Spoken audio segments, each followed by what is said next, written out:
21번 보시면은 다음은 부동산 금융에 대한 설명인데 옳은 것은 다시 이쪽 얘기 다시 하네요. 요놈 얘기요. 자, 1번 보시면은 원리금 균등상환 방식은 체증식 상환 방식에 비해서 차입자의 초기 상환 부담이 크고, 요거 다시 나왔네요.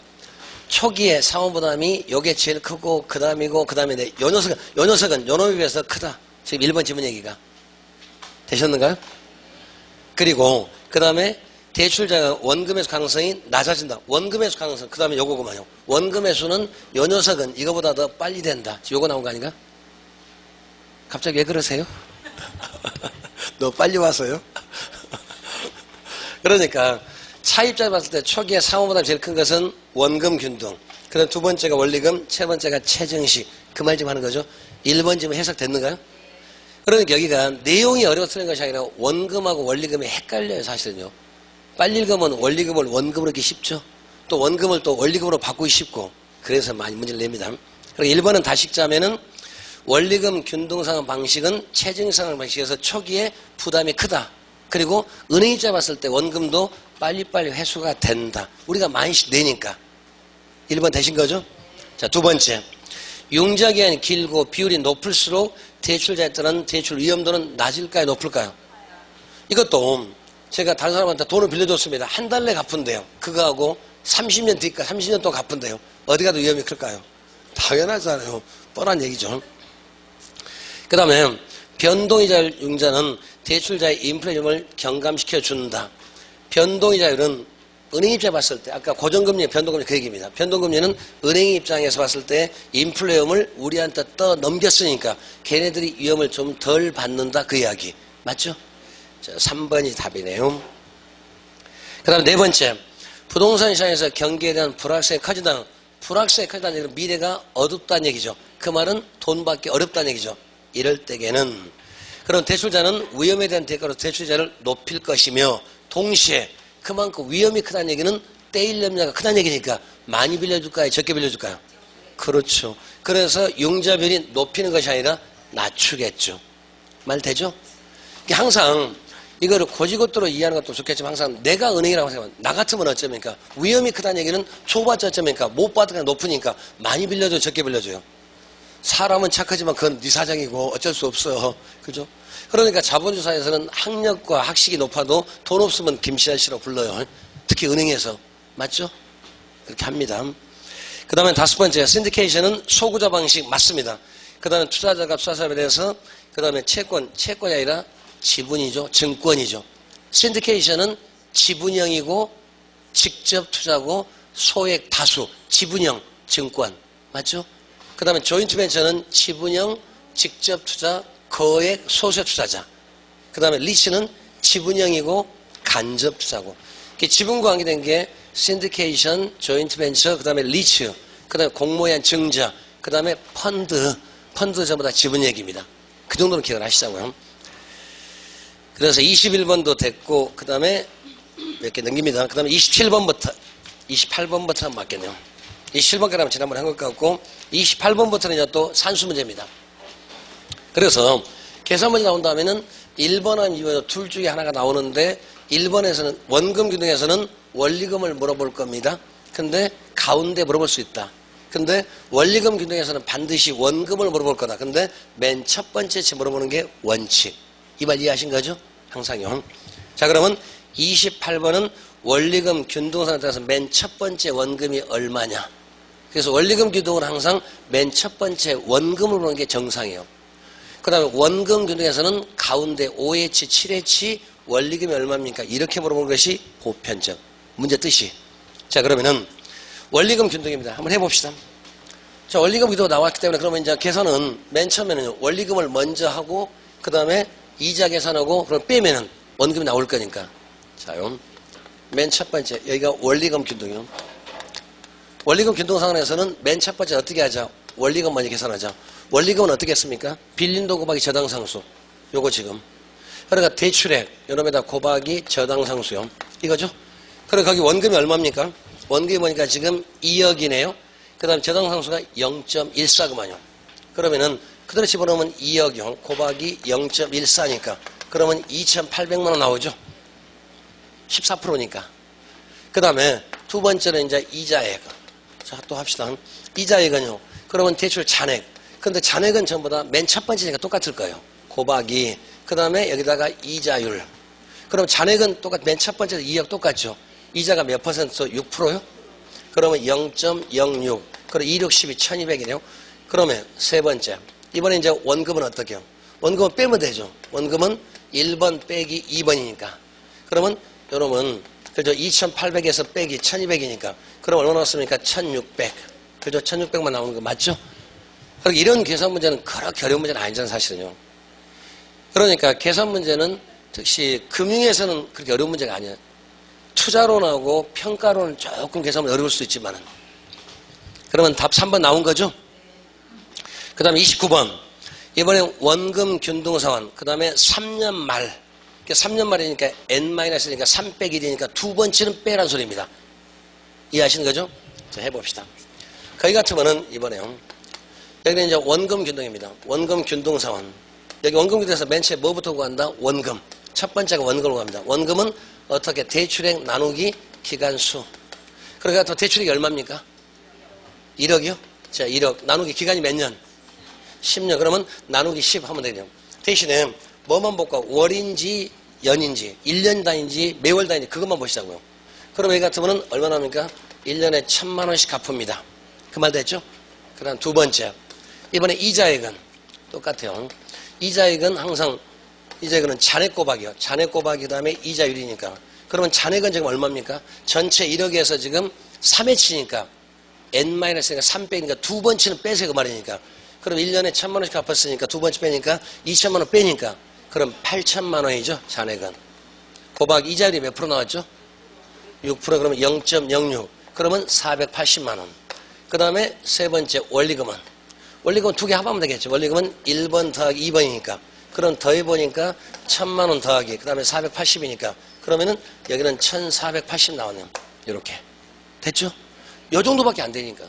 그러니까 계산 문제 둘 중에 하나입니다. 원금 균등에서는 원리금을 물어볼 거고 그 다음에 원리금 균등에서는 원금을 물어볼 거다. 그 둘 중에 하나니까. 그러면은 그래서 1485번째가 맞죠? 그 다음에 거기요 30번도 잘 보실 필요가 있습니다. 30번은 무슨 문제냐면은 우리 영모기지론 바로 뒤에 나오겠지만은 주택보유 고령자를 위한 영모기지론에 따라서 매기 수령액 받을 때는 어떻게 한다? 감책인계수. 갚을 때는 어떻게 한다? 연금의 내가계수. 총상환액이니까. 그래서 우리 자본하는 계수 6가지가 있었죠. 그래서 20일의 미래가치가 무슨 말? 한 번 집어넣고 맨 끝에 가서 얼마입니까?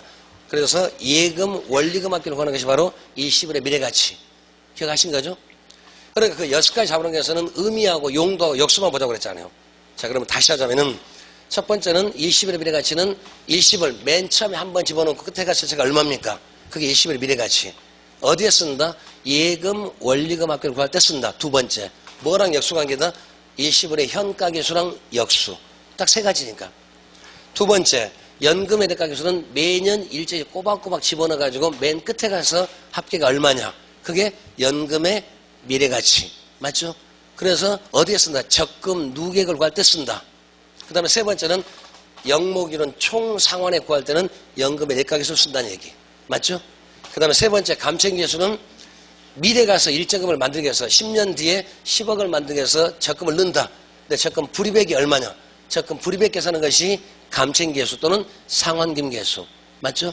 그 다음에 상환계수는 그 다음에 적금 불이백 계산하고 역수는 연금의 내가계수에서 역수다. 맞죠? 그래서 영모기준 가자면은 매월 받을 때 수령액은 감책계수, 그 다음에 갚을 때는 연금의 내가계수 이렇게 된 거죠? 그 정도 기억하신 문제. 그러면 30번도 그렇게 어려운 문제는 아니 되죠? 자, 넘어갑니다. 그 다음에 제2장은 이제 금융얘기입니다. 거기는 유동화제도. 그러니까 결론적으로 맨 첫 시간에 했던 것은 저당에 대한 문제가 한 문제, 그 다음에 상환에 대한 문제가 한 문제. 저당에서는 고정금리, 변동금리 잘 구별합시다. 고정금리에서는 인플레 위험 이해하시고 언제 조기상은 나오는가 딱 두 가지가 포인트예요. 그 다음 변동금리에서 목적이 뭐였다? 위험 전가. 두 번째 구성은 어떻게 했다? 기준금리 더하기 가상금리. 세 번째 기준금리는 뭘 정한다? CD금리, 코픽스. 네 번째 뭐가 변동한다? 기준금리. 변동 주기는 은행은 짧은 거, 우리는 긴 거. 그 다음에 동시에 비교하자면 항상 고정금리보다 변동금리가 대출 당시는 낮다. 여기까지 된 거죠. 그 다음에 저당 상환에서는 지금 요거 얘기. 원금 균등, 원리금 균등이가 잘 구별하신 문제. 그래서 요 말을 잘 섞을 거니까 요렇게. 여기까지 오신 거죠. 그 다음에 유동화재도요. 거기도 유동화재도 문제가 빠질까요? 안 나올까요? 여기도 반드시 나옵니다. 유동화재도 문제가 꼭 나옵니다. 8월달 모의고사 유동화재도 나올까 안 나올까요? 100% 나옵니다. 100% 나올 거니까. 그래서 유동화제도는 맨 첫 번째. 여기는 유동화라는 말 자체는 뭔지 모르도 흘러서 움직이게 만들자. 다시 말하면은 이 그림 하나만 잘 기억합시다. 맨 먼저 제가 돈이 필요한 수요자입니다. 자, 수요자. 자, 돈이 필요한 사람입니다. 그러면 돈 빌리기 위해서 어디로 누구 찾아가야 되겠죠? 누구 찾아갈까요? 은행 찾아가야 되겠죠. 여기가 전부 다 은행이요. 그래서 여기는 공급자라고 합시다. 그래서 돈을 빌려주는 공급자. 근데 이 공급자 안에는 맨 첫 번째는 은행도 있을 거고 보험회사 있을 거고 리츠해서 됩니다. 그래서 주로 은행 되겠죠. 은행 등요. 그 다음에 여기는 이제 리츠해서 포함이 된다는 얘기. 그 다음 두 번째 사람들은 뭐라고 하냐면은 1차 대출기간. 은행이라고 할 수도 있고 또는 다른 말로 그저 1차 대출기간. 이렇게 말할 수도 있죠. 또는 세 번째 사람은 또 다른 말로 뭐라고 하죠? 자산 보유자. 그래서 사람을 자산 보유자 이렇게 말합니다. 일단 이렇게 말을 만듭니다. 그 다음에 자 은행에서 돈을 빌려줄 건데 저한테 그냥 빌려주는 것이 아니라 뭔가 가져오라고 하죠. 이게 종류가 두 가지가 있었죠. 돈 빌려줬다는 법적 근거를 남기는 게 저당권, 저당채권. 담보 잡고 빌려줄 거 아닙니까? 그래서 첫 번째가 저당채권 또는 아니면 저당권 설정할 거고 그 다음 두 번째는 은행은 저한테 돈 빌려준 이유가 원금하고 이자를 받을 권리, 원리금을 받아서 받을 숫자 자기 걸로 챙긴단 말이죠. 수취권. 그래서 원리금 수취권 또는 아니면 현금 흐름권이라고 말하죠. 원리금 수취권, 현금으로 똑같은 얘기. 이 두 가지를 설정을 하고 일단 돈을 빌려줄 겁니다. 자 그러면 돈이 나왔어요. 근데 여기까지 우리 뭐라고 하냐면 1차 저당시장. 우리 저당시장은 1차 시장이 있고 그 다음에 두 번째는 2차 시장이 있죠. 1차 저당시장. 구조 먼저. 그 다음에 돈을 그는 은행 분명히 빌려줄 거예요. 그렇기 때문에 1차 시장은 또 다르게 말하면 자금 공급 시장이죠. 자금 대출 시장이요. 그래서 이렇게 말할 수도 있고 아니면 자금 대출 시장. 돈을 빌려주는 시장이니까. 또는 다시 말하면 주택을 담보로 잡고 빌려주니까 주택 담보 대출 시장. 똑같습니다. 주택 담보 대출 시장. 그러니까 요 세 가지가 같은 말이에요. 1차 저당 시장, 자금 대출 시장, 또는 주택 담보 대출 시장. 또 돈을 빌려주는 시장이니까. 그 다음에 여기까지만 한 가지 문제가 나올 때는 한꺼번에 돈이 몽땅 나오죠. 그런데 다시 돌아갈 거 아닙니까? 돌아갈 때는 오랜 시간 걸리겠죠. 그러니까 많이 빠지고 조금밖에 안 들어가니까 은행 입장에서 돈이 점점점 부족해질 거다. 100억 나가고 몇백만 원 들어오고 또 몇억 나가고 몇백만 원 들어왔으니까. 그래서 돈이 점점 부족해지는 것을 뭐라고 하죠? 이걸 유동성 위험이라고 하죠. 현금이 바닥난다. 유동성 위험. 그러니까 유동성이라는 말 현금이라는 뜻이 유동성 위험. 현금이 어쩌니까 부족의 현상. 현금의 고착 현상. 현금이 부족이 된 현상. 그 다음에 두 번째는 지금 나왔다 돌아가는데 오랜 시간 걸리기 때문에 그 시간적 갭이 또 있겠죠. 그걸 금리 위험이라고 그러죠. 지금 돈 10억 나갔는데 30년 동안 돌아가니까 30년 뒤에다 갚아지니까 시간적 갭이 있겠죠. 그걸 금리 위험이라고 합니다. 그래서 두 가지가 있어요. 그러면은 결국 유동화재는 요 두 개를 어떻게 하자? 해결하자. 요게 목적. 그래서 이 저당권을 가지고 있으면은 이자는 받아서 권리가 있지만 대신에 뭐가 부족하다? 현금이 부족해져라. 그래서 이 저당권을 어떻게 하자? 팔자. 파는 것을 뭐라고요? 유동화시키자. 그래서 뭘 끌어모으자? 현금을 끌어모읍시다. 현금을 메꾸자. 이게 끝. 그러니까 유동화재라는 정확한 말은 저당권을 하나의 상품으로 만들어서 시중에 팔아가지고 유통시켜가지고 현금을 끌어모으는 수단으로 삼읍시다. 그 말을 좀 더 어렵게 말하면 신용창조로 합시다. 신용창조라면 현금을 모은다는 뜻이에요. 이렇게 말하니까. 그 다음에 그래서 일단은 요 문제를 해결하는 거고요. 그 다음에는 두 번째는 그렇기 때문에 은행은 될 수 있으면 저당권을 가지고 있는 게 목적일까요? 파는 게 목적일까요? 사실은 요걸 하기 때문에 가지고 있는 게 목적이요. 근데 가지고 있으면은 이자는 꼬박꼬박 받는데 돈이 부족해서 더 못 빌려주니까 그래서 약간 이제 상계를 할 겁니다. 그 다음에 팝니다. 자, 넘겼습니다. 양도를 했어요. 근데 이때 양도할 때는 상이한 것이 아니라 유사한 것에 묶어가지고 만기가 비싼 것, 금액 비싼 것으로 비싼 것 묶어가지고 넘깁니다. 그래서 이 받는 기관을 우리 뭐라 하겠습니까? 특수목적 법인입니다. 그래서 SPC란 말 써요. 그래서 스페셜 퍼포스 컴퍼니, 특수목적 법인입니다. 정부에서 100% 투자를 국채은행한테 넘길 겁니다. 그게 한국주택금융공사죠. 그래서 여기를 하자면 한국 코리아요. 그 다음에 주택 하우싱이요. 그 다음에 파이낸스요. 그 다음에 코퍼레이션. 그래서 KFC인데 요즘은 HF 요렇게만 딱 씁니다. 한국주택금융공사 넘겼습니다. 넘기면 이 사람 다시 어쩌면 돈을 요렇게 주겠죠. 그 다음에 여기 1차 대출기간 대출시면 저당권을 가지고 있는 게 목적이고 여기는 저당권을 파는 게 원칙입니다. 왜냐하면 이 사람들은 일반적인 여수신을 취급하지 않는다는 얘기는 들어올 돈이 없다는 얘기니까 계속 주고만 있으면 바닥날 거 아닙니까? 그럼 빨리 팔아야 돼요.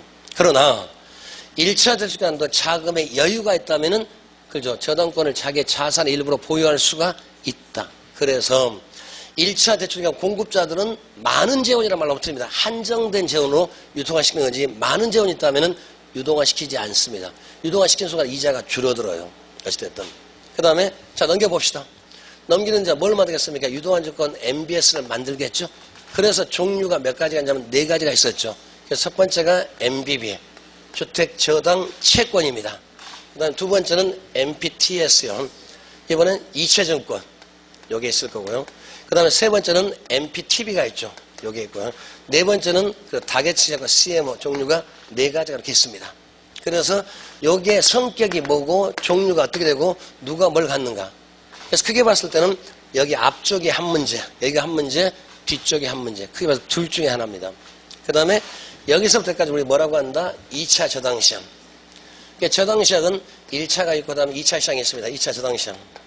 2차 저당시장은 또 다르게 말하면 돈을 또 빌려주는 시장이니까 자금 공급 시장. 여기는 자금 대출 시장이죠. 그래서 여기는 뭐라고 하냐면 자금을 어쩌면 여기서 돈을 빌려서 빌려주는 거니까 자금 공급 시장이요. 이렇게 말합니다.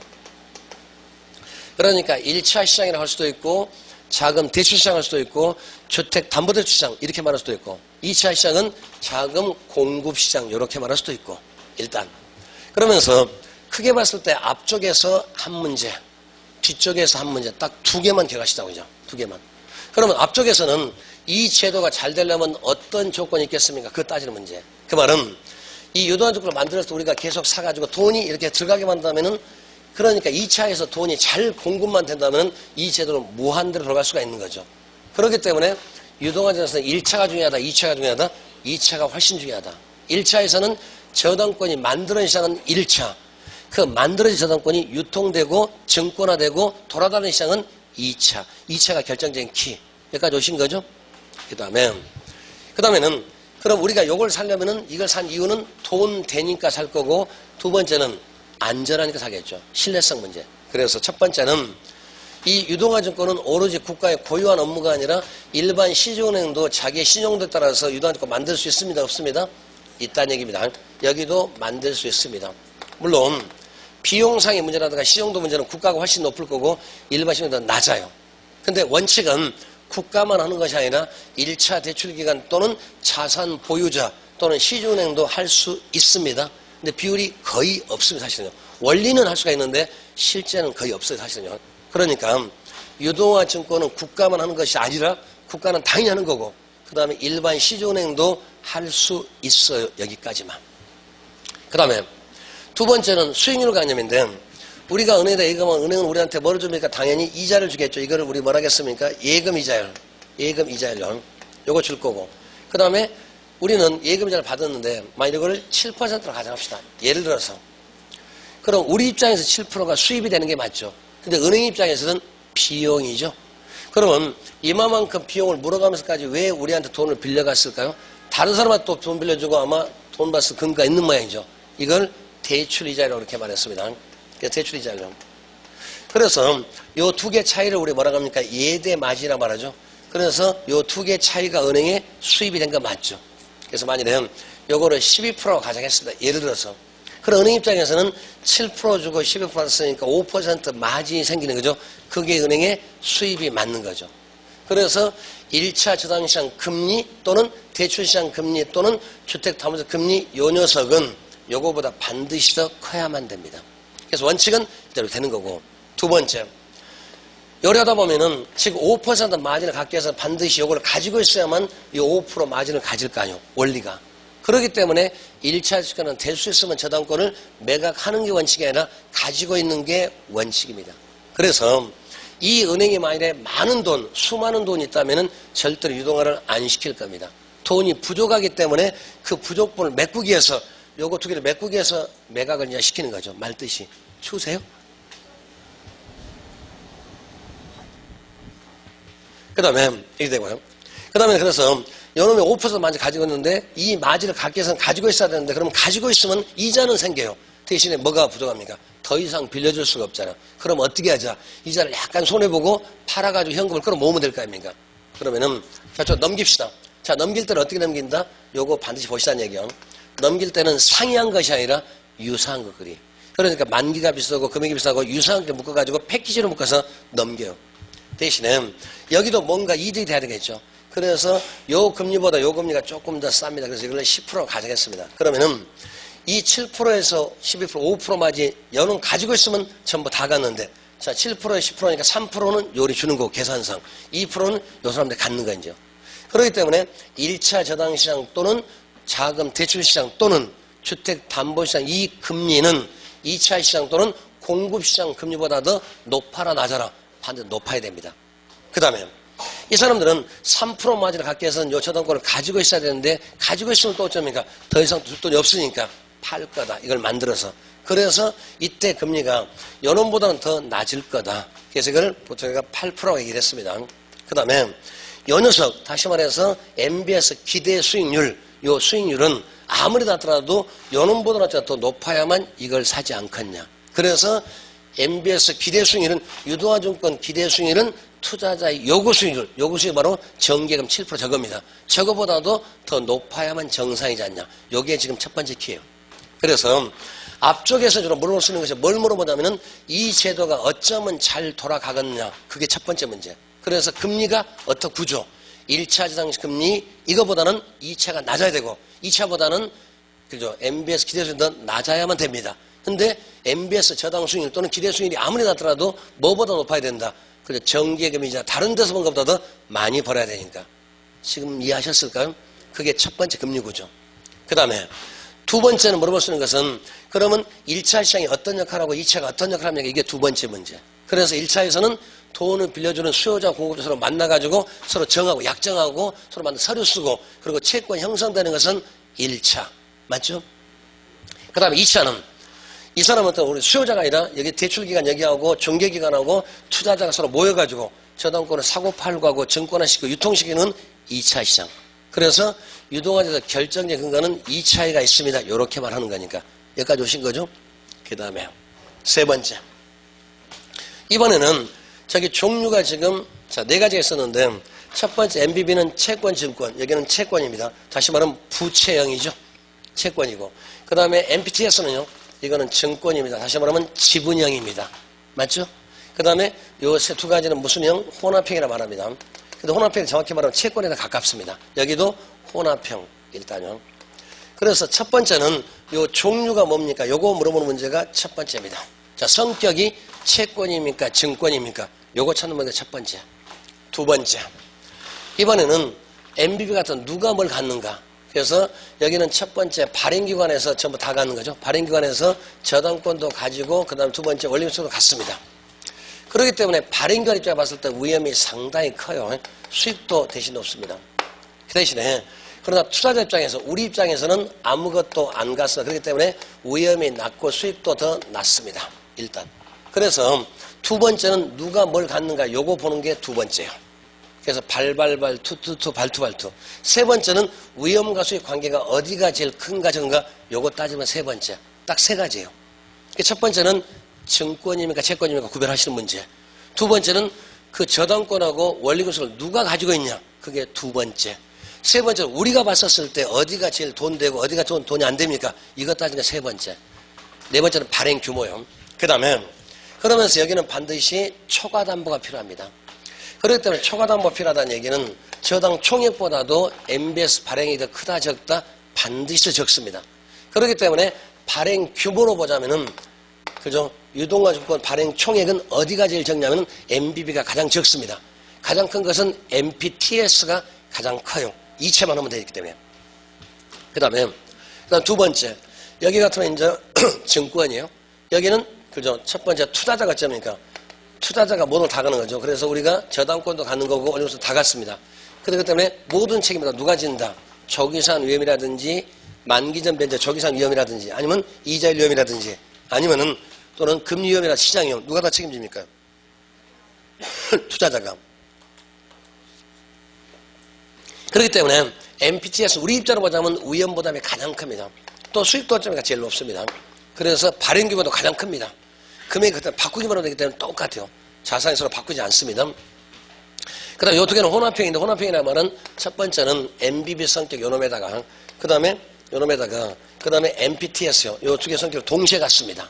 그리고 여기 밑에 똑같아요. 갖고 그러면서 이제 첫 번째는 발행기관이 뭘 갖습니까? 저당권을 갖는 거 맞죠?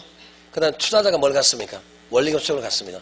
그러나 최종적 위험보다 누가 책임진다? 투자자가 집니다. 그래서 요 세 개를 이제 동시에 비교하면 돼요. 그러니까 결국에는 작년도도 요게 나왔었는데 요 네 가지 종류를 먼저 아셔야 돼요. 채권이지 증권이지. 두 번째는 누가 뭘 갖는 건지. 세 번째는 우리 입장으로 볼 때 수익과 위험이 어디가 가장 큰지 적은지. 그게 세 번째. 요렇게. 그러니까 투자자 입장으로 봤었을 때 위험하고요. 그 다음에 수익형. 우리 입장으로 봤을 때 MPTS 요게 가장 어쩌니까 위험 가속이 제일 높습니다. 그래서 이체증권을 고위험 고수익이라고 그래요. 그 다음에 여기 MPTB 같으면 중위험 중수익이라고 그래요.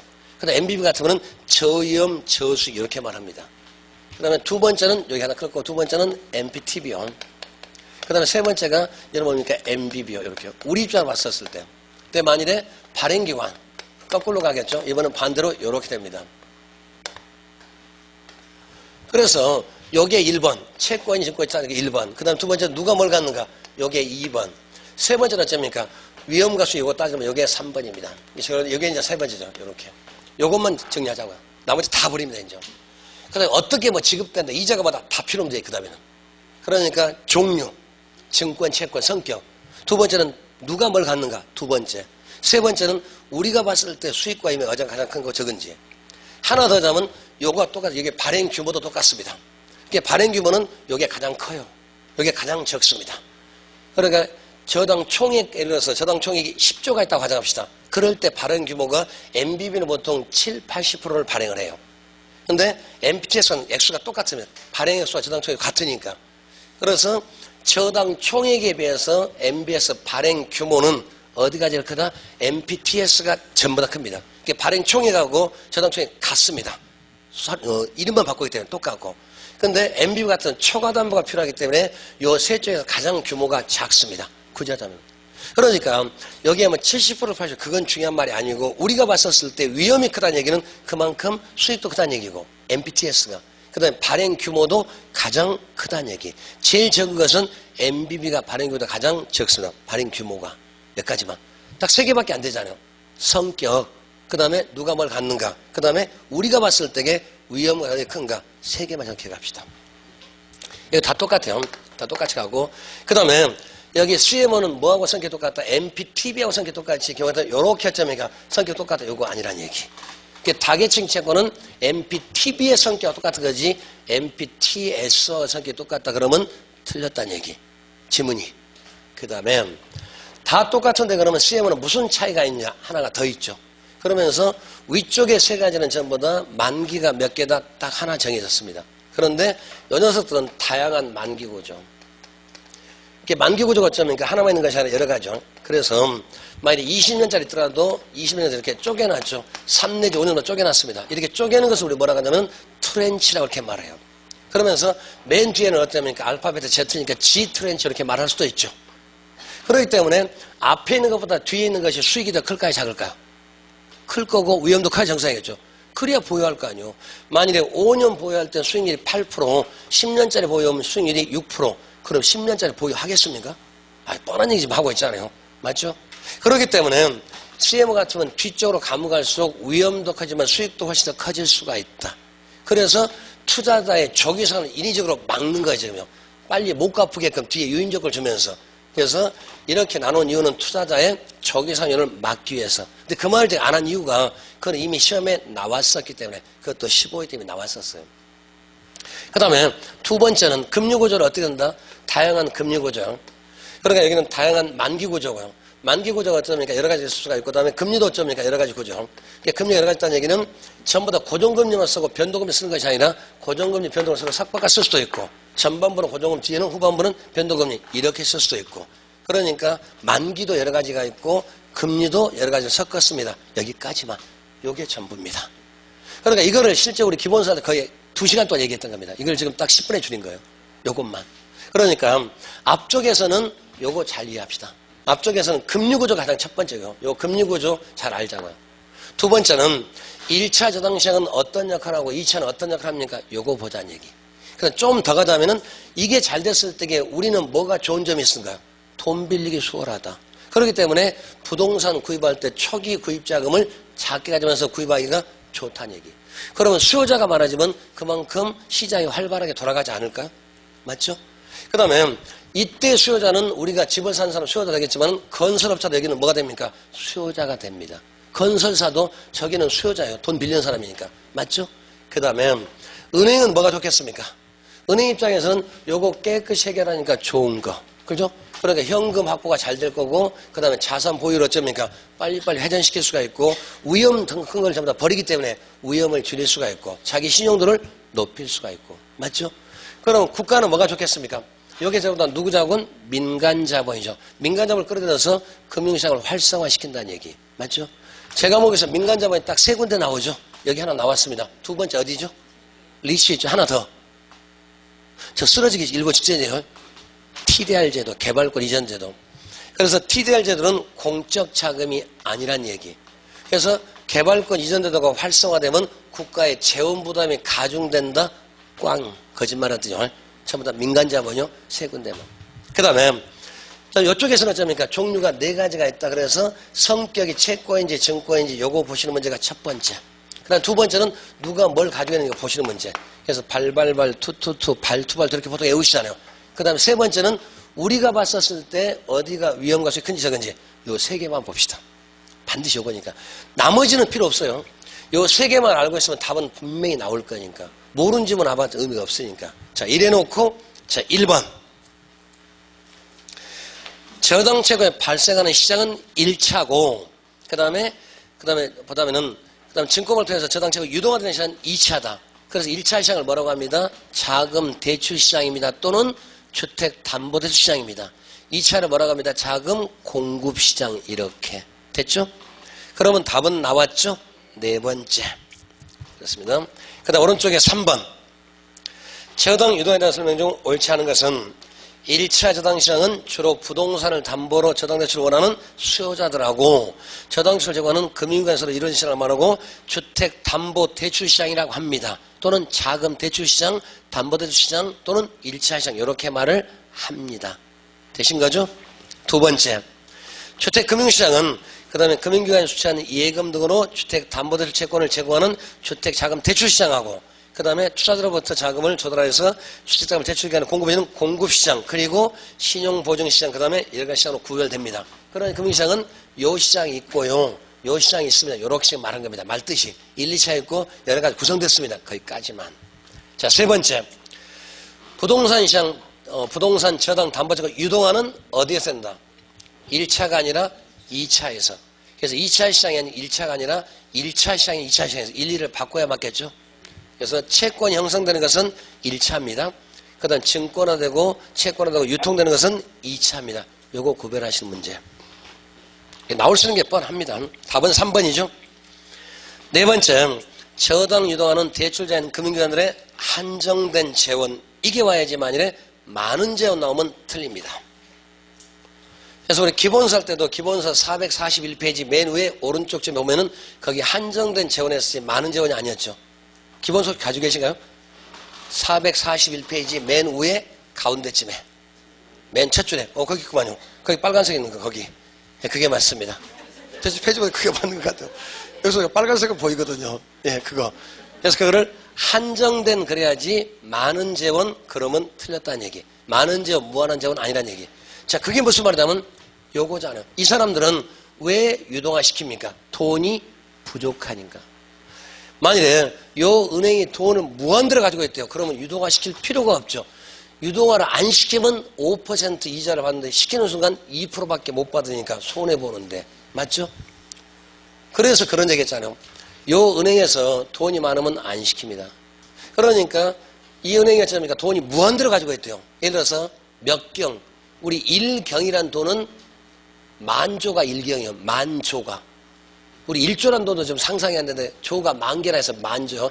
9,999조, 9,999억, 9,999만, 9,099 다음에 하나 더 하면 1경이 되죠. 1경. 어떤 사람 그렇게 표현했대요. 대한민국 전체 부동산을 다 합치면 약간 2경 정도 된대요. 우리가 전체 부동산을 다 합치면 2경 정도 된다고 합니다. 그러니까 상상이 안 되는 거죠. 경은 고사하고 조도 지금 상상이 안 되는데 100억이 더 빠르죠. 그잖아요. 그래서 지난번에 여담으로 그런 말 했죠. 빌 게이츠가 제일 부자가 아니라 누가 더 부자다. 빌 게이츠가 500억 달러 정도 있다고 하거든요. 500억 달러 정도. 근데 로스차일드 가면 거기는 약간 50조 달러라고 합니다. 50조 달러. 그럼 약간 6경 정도 나와요. 그런 사람 있어요. 나중에 한번 이거 읽어보세요. 참 좋은 책입니다. 제가 어디 웹하는 것 같아. 이렇게 아까 영화 얘기하고 또 이것도 얘기하려고 하니까. 그 다음에 일단요. 그러니까 4번 질문을 만약에 어렵게 고치자면은 많은 재원으로 그걸 하나만 고치면 헷갈리기 너무 쉬워요. 한정된 재원, 유한한 재원이 있기 때문에 돈이 부족하니까 저당권을 팔아서 현금을 메꾸는 거지 무한대 돈이 있으면 굳이 유동화시킬 필요가 없다는 얘기, 말뜻이. 이해하시는 거죠? 그래서 맞고요. 따라서 한정된 재원으로 다수의 수요자나 공급자에게 자금을 제공하여 부동산 시장 활성화에 기여합니다. 그 다음 5번째, 민간의 주택자금을 공급하는 경우에 저금리를 적용하는데 차익 금액은 소득 수준이나 대출 금액, 대출 기간에 따라서 달라질 겁니다. 당연하잖아요. 그죠? 자, 넘어갑니다. 그 다음에, 자, 4번째. 저당 유동에 관련된 설명에 가장 틀린 것은 저당 대출자인 금융기관은 저당 유동화를 통해서 한정된 재원을 잘 활용하여 보다 많은 사람한테 돈을 빌려줍니다. 맞죠? 그래서 그 말을 지난번에 이렇게 했습니다. 만일에 유동화 제도가 안 되고 여기까지 했다고 가정합시다. 1차만. 그런데 요 은행이 지금 10억이란 그죠 대출액이 있습니다. 근데 저한테 오늘 10억을 빌려줬습니다. 20년 만기 상환 방식으로. 그러면은 자 저한테 10억 있는 거 다 빌려줬기 때문에 이제 내일부터는 요 은행은 문 닫아야 돼요. 돈이 다 없으니까 돈 빌려줄 수 없으니까. 그런데 만일에 이 제도가 활성화되면 저한테 10억 빌려주고 그 저당권 팔아서 내일 다시 메꿨습니다. 그럼 또 10억 생겼네요. 그럼 또 빌려주고 또 팔아서 메꾸니까. 그러니까 유동화 제도가 활성화되면은 일단은 요 공급자 즉 주택담보대 시장 요 재원이 여러 군데서 만들어질 수가 있죠. 만약 그전에 유동화 제도가 없었다면은 주택담보대 재원은 근거하는 그런 시장들은 요 은행은 어쩌니까 메이저 은행밖에 취급을 못합니다. 10억 있는 은행은 주택대출시장에 뛰어들 수 있을까 없을까요? 못 들어와요. 왜? 추고나면 20년 동안 영업을 못하는데. 그러니까 주로 큰 은행만 했을까 이제 메이저 은행. 근데 여기에 활성화됨에 따라서 작은 은행도 들어올 수가 있다는 얘기. 그렇기 때문에 유동화 제도가 활성화되면은 주택대출시장의 재원이 다양하게 조성되고 재원 훨씬 더 많은 사람들이 재원을 제공할 수 있다. 이렇게 말하는 거죠. 말뜻이. 자, 그 다음에 2번째. 저당 대비에 필요한 자금이 주택시장으로 저당시장 원활하게 공급되기 위해서는 투자자의 요구 수준보다는 저당 수준이 더 커야 되죠. 그러니까 지금 얘기는 무슨 말입니까? 요 제도가 활성화되기 위해서 어떻게 됩니다? 일단 돈이 들어와야 됩니다. 돈이 들어온다는 얘기는 요거 샀었을 때 돈 대야만 살 거다. 그러면은 요놈의 투자 요 금리하고 다른 데서 요 금리 두 개 차이를 보세요. 그래서 요 녀석의 수익률 그 저당 수익률 또는 MBS 기대 수익률은 뭐보다는 커야 된다? 정기예금이자 무이익률보다는 훨씬 더 커야만 투자할 거 아니에요. 말뜻이. 맞죠? 그러니까 지금 했다면 금리 구조 얘기합니다.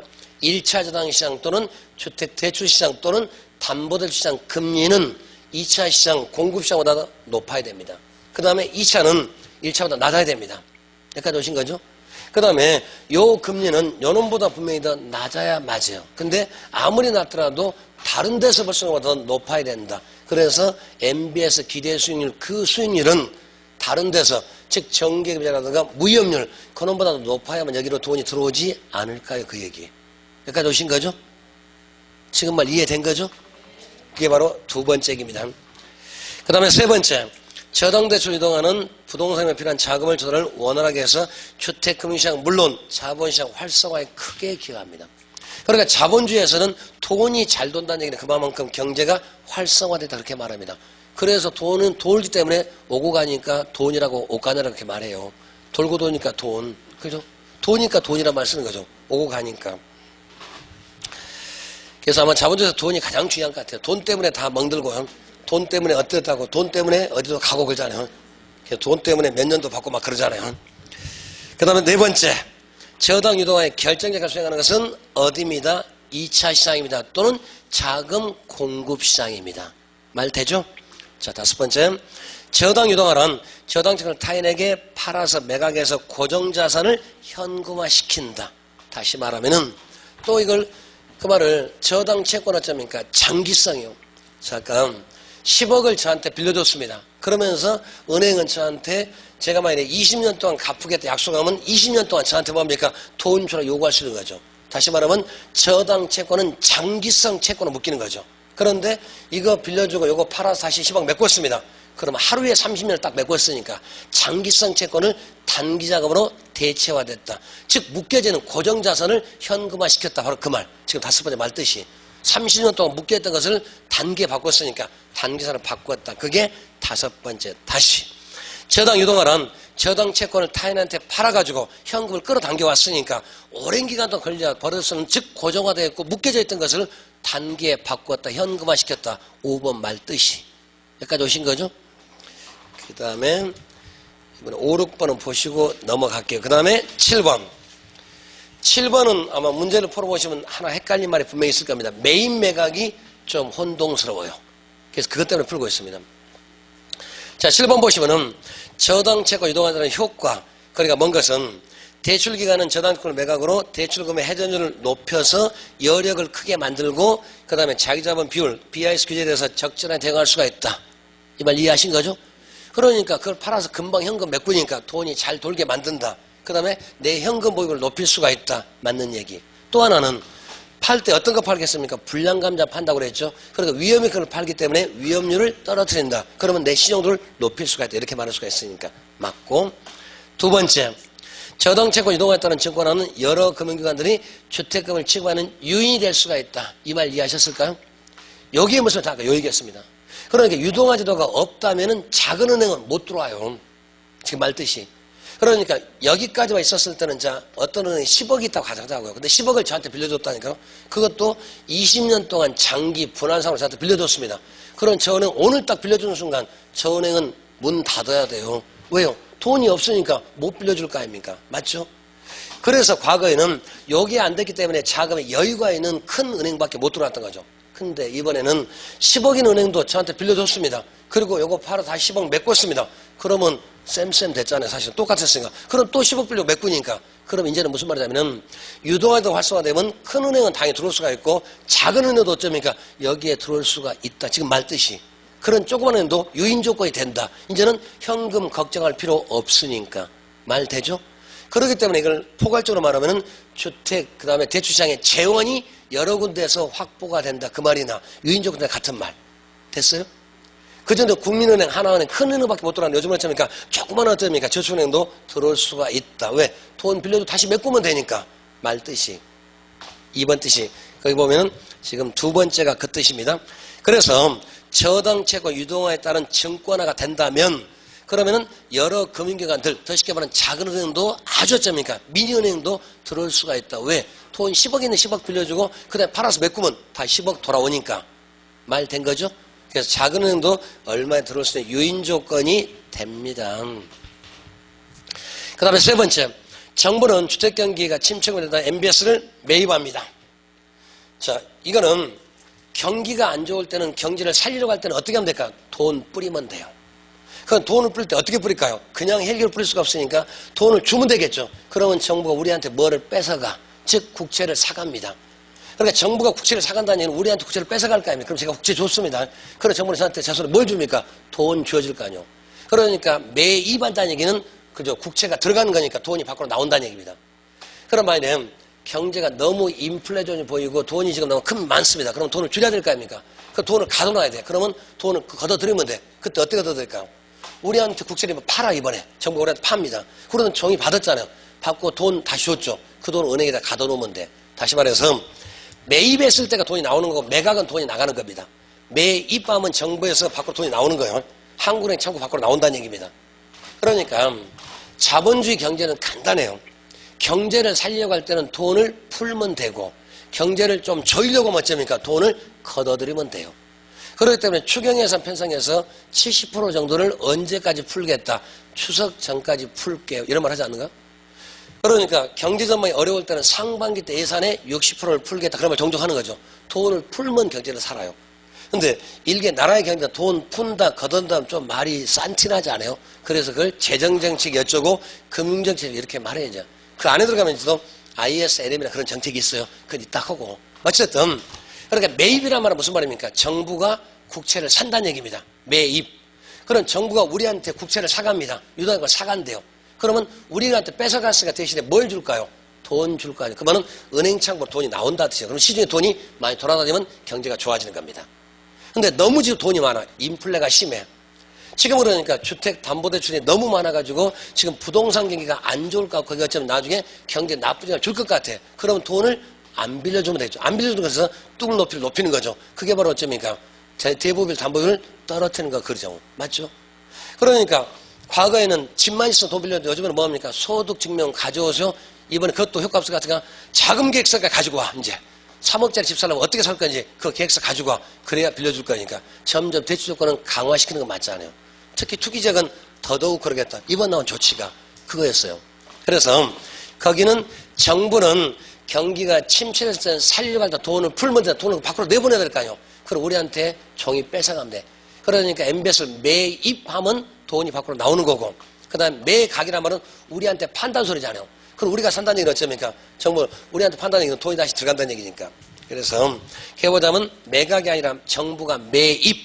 그러니까 매입 매각 기준이 어디가 있다는 소리입니까? 정부한테 있어요. 우리한테 있는 것이 아니라. 그러니까 국채를 매입한다는 얘기는 돈이 나온다는 뜻이고 국채를 매각한다는 얘기는 돈이 어쩌면 다시 들어간다는 뜻. 국채를 매각했어요. 우리가 국채를 살 거 아니에요. 그러니까 종이 받았으니까 대신 뭐 줍니까? 돈 줘야 될 거 아니에요. 그럼 돈이 어디로 갑니까? 한국은행 창구 속으로 들어가는 거죠. 그렇기 때문에 한국은행은 은행 중에 은행이고 중앙은행이고 발권은행 맞죠? 종이 찍는 은행은 돈 찍는 은행은 한국은행 아닌가요? 그렇기 때문에 한국은행은 일반적인 예금 업무를 취급하지 않죠. 한국은행 혹시 적금 넣으신 분 계시죠? 없을까요? 네, 그런 얘기입니다. 그래서 3번에서는 매입 매각이 조금 어려웠습니다. 그래서 항상 매입 매각은 누구를 기준으로 보자? 정부 기준. 그래서 매입이란 말은 정부가 국채를 사간다는 돈이 나온다는 얘기고 매각이란 돈을 국채를 판다는 얘기니까 우리가 샀습니다. 그런 돈이 창고 속으로 들어가야 될 거 아닙니까? 맞죠? 그래서 그게 혼동스러워 지금 풀고 있는 겁니다. 그래서 다시 읽습니다. 정부는 주택경기가 침체군에 있다면 MBS를 매입해야 됩니다. 그래야 돈이 밖으로 나오니까. 매입해서 경기를 살려고 할 거고 경기가 과열조정 모이면 그때는 돈을 줄이면 됩니다. 그러니까 인플레란 말은 한정된 재화에 유한한 욕망이 따라간다. 무한한 욕망이 따라간다는 뜻입니다. 그러니까 인플레는 물가의 지속적 상승이에요. 그럼 돈이 없으면 그건 안 될 거니까 돈을 뺏어가면 돼. 그때는 매각, 국채를 파는 겁니다. 우리한테. 그러니까 국채를 살 거 아니에요. 대신에 뭘 줍니까? 돈이 들어가니까. 그럼 돈이 은행권에서 어쩌니까 시중에 돌아가는 돈을 점점 양을 줄이는 거예요. 돈이 많아지면 경제가 사는 거고 돈이 줄면 죽습니다. 그래서 경기를 살릴 때는 어떻게 합니다? 매입합니다. 경기를 죽이려고 하면 매각합니다. 거기까지만. 그게 포인트였습니다.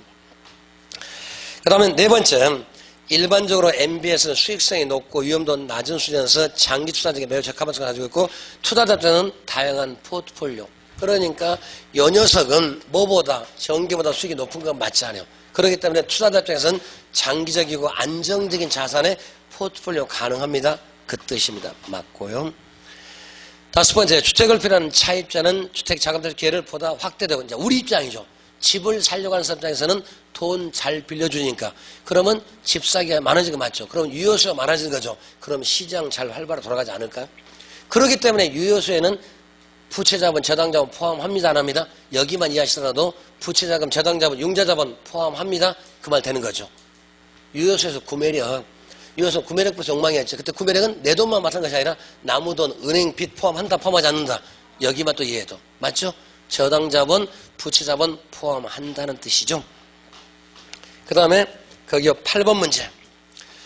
MPTS에서는 가장 그러니까 뭔 것은 1번 저당대출 집합에서 발행하는 현금으로 대한 지분권, 즉 현금 흐름권 또는 원리금 수익권 그거하고 저당권, 그러나 저당 채권은 누가 갖습니다? 투자자가 다 갖습니다. 여기네요. 그래서 MPTS는 증권입니다. 투자자가 다 갖습니다. 모든 채입사 다 집니다. 요 세 가지잖아요. 그러니까 종류가 증권인지 채권인지, 투자자가 뭘 갖고 저당 발행기관이 뭘 갖는지, 그 다음에 누가 더 우리 입장할 때 어디가 더 수익과 이면 큰지 세 가지만요. 1번 이해되신 거죠? 두 번째, 자산 매각 방법으로 발행기관은 대차협에서 저당대출 채권이라는 자산이 감소한 대신 현금이 증가되기 때문에 결국 자산으로는 변하지 않는다. 그렇기 때문에 그죠 발행 총액도 가장 큽니다. 그래서 MPTS가 발행 총액이 가장 크고 MBB가 가장 적습니다. 요렇게만 이해하시자고요. 거기 자산 총액 어쩌고 뭐 대차협 그건 우리한테 치우는 의미가 없으니까. 그 다음에 세 번째, 발행기관은 모두 권리가 이전되어서 초과담보가 필요하다. 초과담보 필요한 건 어디에서? MBB 거기 하나만. 다른 거 다 버립시다. 뭐 콜방은 의미가 없으니까 초과담보 필요한 건 어디다? MBB 우리 그거 하나만. 다른 거 필요 없고요. 3번 일단 틀렸고, 그 다음에 네 번째, 저당 차입자 만기 전 배제에 따른 콜리엄에 대해서 비해서 증권 투자자는 대응이 없기 때문에 콜방 시장할 수 없고 높은 위험에 따라 높은 수익. 그러니까 다른 거 다 버리고 MPT에서 우리 입장을 할 때 가장 고수익이고 고위험이다. 이번에 여기 나왔네요. 요거. 그러니까 만기를 지연시키는 결정에 콜방을 이렇게 말합니다. 그 다음에 다섯 번째, 저당대출 집합의 원리금 수취권하고 저당대출 소유권 모두 누가 갖는다? 투자자가 갖습니다. 그리고 지분형 MBS입니다. 이게 결국에는 8번 지문은 길게 쓸 수가 있지만은 지분형이냐 부채형이냐. 그러니까 MBB는 부채형 채권이고 그 다음에 MPTS는 지분형 증권형이고 나머지 두 개는 혼합형이라고 말합니다. 됐죠? 그 다음에 누가 뭘 갖는가? MBB는 발행기관에 다 간다. 책임도 다 진다. 초과담보 필요하다. 그 다음에 발행기간 제일 적다. 딱 줄이자면. MPTS는 그래 발행액이 제일 크다. 투자자가 모든 책임 다 진다. 고위험 고수익이다. 맞죠? 그러니까 종류, 성격이 채권, 증권 요거. 그 다음에 누가 뭐 갔어요? 요거. 세 번째는 요거. 요 정도만. 그리고 요 세 가지만 딱 기억하고 있으면 문제는 얼마든지 풀립니다. 다른 어려운 말은 빼자고 이제 의미가 없으니까. 4번 나왔죠? 그 다음에 9번. 이번에 MBB에 대한 얘기로 가장 옳지 않은 것은 저당대출 집합에서 발행하는 현금에 대한 지분권은 발행기관이 갖고 그 다음에 저당권은 투자자가 이전한다. 말도 안 되는 소리. MBB는 발행기관이 다 가져요. 저당권도 원리금에서 다 갖고 지가 책임 다 진다. 그죠? 대신에 초과담보 필요하다. 그래서 발행 총액이 가장 적다. 거기까지만 된 거죠. 채권이다. 발행기관 다 갖는다. 제일 적다. 여기까지만요. 그 다음에 또 볼까요? 그러면 두 번째, 발행기관의 대차투표에서 채권 발행하고 부채가 증가한 동시에 자산액의 증가하는 변화가 일어나게 됩니다. 그 다음에 세 번째, 증권발행 그런 거 볼 수 있는 저당채권은 여전히 발행기관 대차투표도 자산 존속합니다. 이전 안 시켰으니까. 네 번째, 원리금 수익권은 투자자에게 이전하지 않고 발행기관이 자신식으로 채권을 발행해서 새로운 현금의 자금을 약속하는 셈이므로 코리엄에 대한 나오고 MBB 액면가 이상의 초과담 필요하다. 여기서 필요한 것은 초과담 필요한 것은 어디다? MBB다. 그 다음에 저당 총액보다 그 다음에 저당 채권 발행이 더 적다. 그러니까 아까 저당 총액하고 발행을 봤을 때 가장 많이 발행할 수 있는 것은 MPTS입니다. 그 다음에 두 번째가 MPTB, 제일 적은 것이 MBB. 요렇게만 우리는 그만. 자, 넘어갑니다. 그 다음에 C에 뭐 다기스 채권 나왔네요. 그러니까 다기스 채권에 대해서 설명을 틀린 것은 저당 채권 총발행을 몇 개로 배분하고 나눠서 상이한 이자율. 그러니까 지금 여러 개 쪼갰습니다. 다양한 금리구조 나오고 그 다음에 만기구도 다르고 금리도 여러 가지 나옵니다. 1번 지문 얘기가. 여러 개 쪼갭니다. 다양한 만기구조 있습니다. 이렇게 쪼개는 것을 아까 뭐라고 합니다? 트렌치라고 합니다. 그 다음에 맨 끝에 치를 알파벳 Z니까 G 트렌치라고 말합니다. 요 정도까지만. 그 다음에 두 번째, 저당 채권 총발행에서 분배된 각 그룹을 트렌치라고 합니다. 그 다음에 세 번째, 이체증권 MPTS하고 MBB가 더해진 겁니다. 그러고 보니까 요 두 개가 요렇게 된 혼합형입니다. 지금 요 얘기 하는 거죠. 맞죠? 그 다음에 네 번째. G트렌치는 기간 중에 원금에 지급받지 않다가 만기에서 한꺼번에 지급받으면 맨 끝에 있다는 그런 얘기. 맨 끝에 받기 때문에 이자율도 높고 그다음 수익률도 높아야 정상이겠죠. 그것까지만. 그 다음에 각 트렌치별로 이자율이 서로 상이하며 고정 이자율만 적용되는 것이 아니라 고정금리도 되고 변동금리도 다 적용될 수가 있으면 여기까지만. 그러니까 결국 MB에서 딱 두 조각입니다. 앞쪽이 1, 2차 장시장이 어떻게 구성됐고 어떻게 이루어지고 어쩌면 잘 되겠습니까? 그것도 제일 중요한 것은 수익률의 구조 꼭 보시자는 얘기. 또 1차를 다른 말로 자금 대출 시장이라고 합니다. 또는 주택담보대출시장이라고 말할 수도 있고 2차는 자금 공급시장 이렇게 말하기도 합니다. 됐죠? 그 다음 1차에서는 저당권이 만들어지는 게 1차, 그 다음에 만들어진 증권이나 채권이 유통되는 것은 2차다. 그 다음에 종류가 몇 가지가 있다? 네 가지가 있다. MBB, MPTS, MPTB, CMO 종류 네 가지가 있는데 우리는 대부분 CMO가 제일 많습니다. 우리가 현재는요. 이렇게 이루어졌다는 게 여기까지만요. 그 다음에 이제 11번부터 11번, 12번 그거는 한국주택금융공사 얘기입니다. 이건 좀 쉰 다음에 다시 하도록 하겠습니다. 좀 쉬어가겠습니다.